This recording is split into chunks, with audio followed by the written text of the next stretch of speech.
Today I'm going to share a very interesting recipe, which is okra coconut curry. So for this we need 250 grams of okra, which I have kept washed.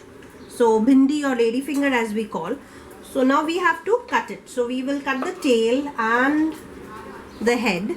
And for the longer ones, what you can do is you can make two, and for the shorter ones you can just keep it as one. So you have to just remove this. What you can do is you can just give a slit so that we can see whether it's all good to be cooked. So you just give a slit, just see it like this, and you are good to go. So like this you do it. You can just do like this, see it. So for the bigger ones, as I said, we will make a two. We will remove this. So we will cut this in this way. Next, what we want for this is one big size sliced onion, or you can take two smaller size onion, one small tomato sliced, and then we have to make a curry paste. So for which I require red chili, Kashmiri chili, and bedki chili, any chilies that you can make for spice and color. A little turmeric. From the big sliced onion we need 1/4 for the curry, 2-3 cloves of garlic, a little tamarind, peppercorns, jeera or cumin seeds that we call, a little mustard seed, and this is coriander powder. I didn't have coriander, so I have used coriander powder. So instead of red chilies you can use red chili powder, cumin, you can use cumin powder, and 1/4 of a big coconut or a small katori of grated coconut. Now you have to blend this all together in a mixer. So let's blend it. Curry paste is ready. So I have transferred it in a earthen pot, which I generally use to make coconut gravy. It really tastes very nice. So what we will do it, we will keep it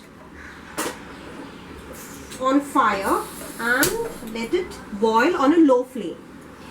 Meanwhile, as I'm using an earthen pot, I have to use a pan to make the ladyfinger okras ready. So I'm using a iron pan here. I use as much as I want. I use the earthen and an iron pans. However, you can use a non-stick as well. So I'm using a coconut oil. I prefer it in coconut oil. If you don't have, you can have a normal cooking oil, whichever is applicable. It is very healthy because very less oil goes in it. So we have the coconut oil here. We will let it just heat for some time.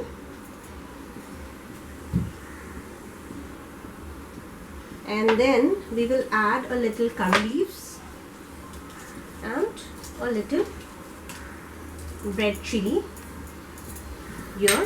We will lower the flame of the gas.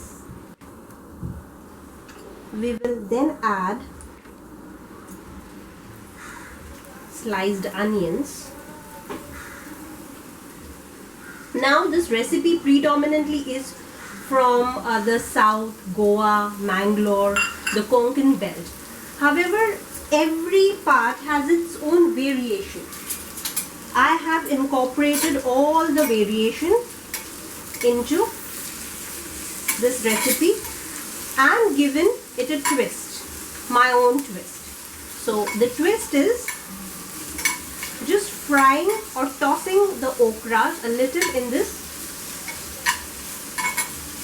onions. What that does is, okras generally some people don't like because it is sticky, and when you put it directly in the gravy it makes it very sticky. So what we will do it, we will toss it in the pan so that it is yummy and delicious.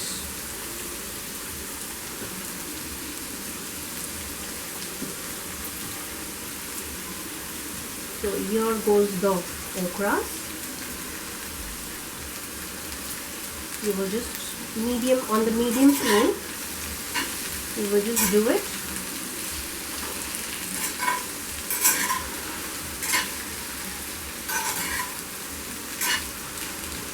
Look at the colors. And it will be more bright when we add the tomatoes.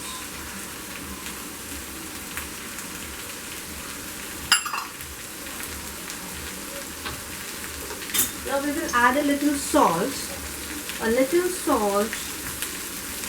to the okras and a little salt to the gravy here.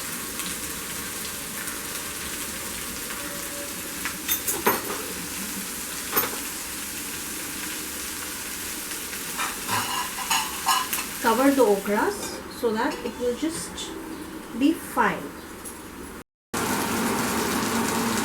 Now the okras are done here, and you can see that there is a boil in the curry itself. So now we will transfer the okras in the curry.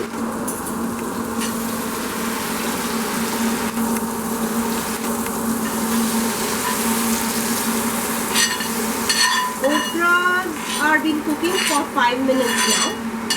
So in 5, it doesn't have to be crispy because it goes in the curry. So this is done. So now you have to let it be for say 5 to 7 minutes on a low flame so that the curry and the okras are incorporated well.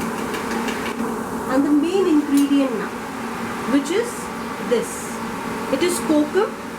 We get it in the western part of the country and the kokum belt. If you don't have kokum, what you can do is, when you are making the curry paste, you can add tamarind a little more. And if you are putting the kokum, which gives a very nice flavor to this curry, you have to make use of tamarind less. So I have also put the kokum. It gives it distinct taste. So let it now boil for 5 to 7 minutes in a low flame. Don't cover it. Let it simmer and it will be yummy. And not only the okra lovers, but also people who don't eat okra, they will also love it. So please do try it and have it with basmati rice, or if you have boiled rice, it goes very well with boiled rice as well. Thank you.